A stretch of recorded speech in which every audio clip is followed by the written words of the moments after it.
Hello বন্ধুরা, শুভ বিকেল সবাইকে। এই দেখো এখানে আমার মা শাক বাছতে বসে পড়েছে।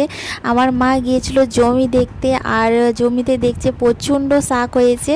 তো কাদার মধ্যে নেবে অনেক কষ্টে এতগুলো শাক মা তুলে নিয়ে এসছে। তো একা একাই গিয়েছিল, আমাকেও বলেনি যে যাবি নাকি। তো একা একা গিয়েও মা শাক তুলে নিয়ে এসছে। আর এই শাকগুলো এই সিজনেই দেখা যায় বেশিরভাগ, আর আমার তো প্রচণ্ড ভালো লাগে এই শাকগুলো খেতে। তোমরা কি এই শাকটা চিনতে পারছো? বলো তো এই শাকের নাম কি?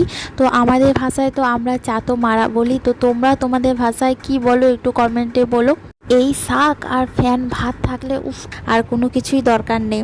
আর এই শাকগুলো তোমাদের কাদের কাদের ভালো লাগে খেতে একটু কমেন্টে বলো। আর এই শাকগুলো যেমন জমিতে কাদার মধ্যে নেবে যেমন তুলতে কষ্ট লাগে, কিন্তু খেতে কিন্তু খুবই মজার। আর এদিকে আমিও মাকে একটু হেল্প করে দিচ্ছি শাক বাছতে। ছোট ছোট ঘাস আছে তো, তার জন্য একটু আমিও বেছে দিচ্ছি।